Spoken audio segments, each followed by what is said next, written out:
시청자 여러분 안녕하십니까? VOA 뉴스투데이 시작합니다.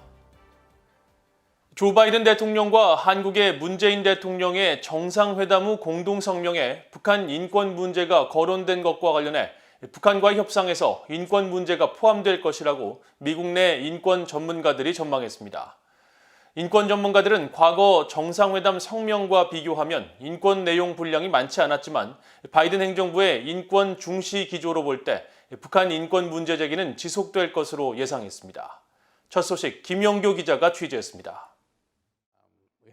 미국 워싱턴의 민간단체 북한인권위원회의 그레그 스칼라튜 사무총장은 24일 VOA와의 전화통화에서 조 바이든 대통령과 한국 문재인 대통령의 최근 정상회담 공동성명에 담긴 북한인권 문제와 관련해 비중이 크지 않았다는 점을 지적했습니다. 2017년 도널드 트럼프 전 대통령과 문재인 대통령, 2015년 버락 오바마 전 대통령과 박근혜 전 대통령 간의 정상회담 이후 공동성명과 비교했을 때 이번 공동성명에서 인권 문제에 대한 구체적인 내용이 부족하다고 지적했습니다. 하지만 북한과의 대화에서 인권이 포함될 것으로 예상했습니다. Well, I think that they very lightly touched upon the issue. It was not completely ignored. I don't think they made a decision to dwell too heavily on human rights. The agreement is that the door toward dialogue and diplomatic engagement is open. And, somehow human rights also seems to be part of the equation. 로버타 코엔 전 국무부 인권 담당 부차관보는 공동성명 부속서에 담긴 미국과 한국의 민주주의 거버넌스 협의체 설립 합의를 주목하면서 바이든 행정부가 북한 인권 문제에 더 관여할 것으로 내다봤습니다. This commits them to having a joint approach, commits them to the seriousness, importance of human rights, to recognize that this is their foundation, this is the shared values. 수잔 셜티 북한 자유연합 대표는 미국이 동맹국인 한국을 배려해 북한 인권 문제에 대한 강한 언급을 자제한 것으로 보인다고 말했습니다.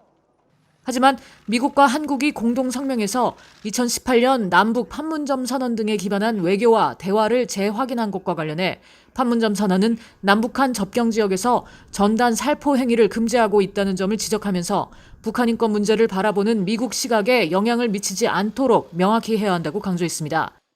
It's kind of a doublespeak. I think what's going to happen is you're going to see continual pressure by the U.S. government to not stop people from getting information into North Korea.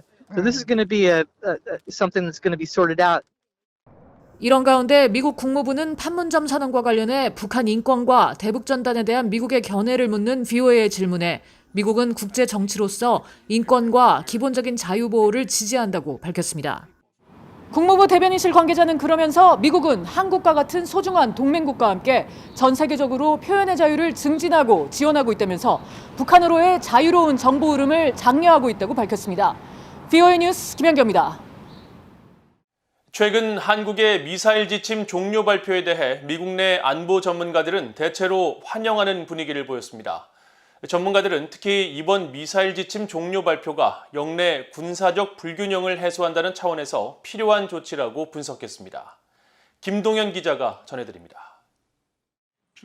미한 정상회담을 계기로 한국의 미사일 사거리와 중량에 대한 미사일 지침을 전면 폐지하기로 한 데 대해 월러스 그렉슨 전 국방부 아시아 태평양 담당 차관보는 환영 입장을 밝혔습니다.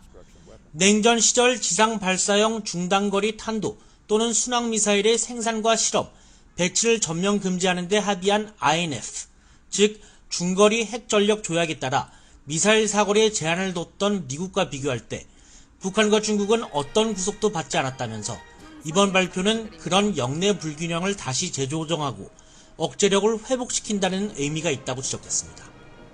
It reverses an imbalance where the United States and the Republic of Korea were limiting the range of our weapons, but North Korea and China recognize no limits on their weapons. So this helps to restore deterrence. 게리 세이모 전 백악관 대량살상 무기 조종관은 이번 결정에 대해 실제적 조치보다는 상징적 측면이 크다고 지적했습니다. 클린턴 행정부와 오바마 행정부에서 한국과의 1, 2차 미사일 지침 개정 협의에 깊이 관여했던 세이모 전 조종관은 이미 800km 이하 미사일에 대해 사거리와 탄두 중량 제한을 모두 해제한 4차 개정만으로도 충분히 북한을 억제할 수 있다고 말했습니다. I don't think South Korea really views China as a military threat. And, you know, even if you want to talk about Japan, the 800 kilometers is more than enough. So, as I say, I think this is a symbolic gesture. 브루스 베넷 랜드 연구소 선임 연구원은 미국 정부의 관점에서는 이번 한국 정부의 발표가 미국의 영내 중거리 미사일이나 장사정포 배치와도 밀접하게 연계된 사안이라고 분석했습니다.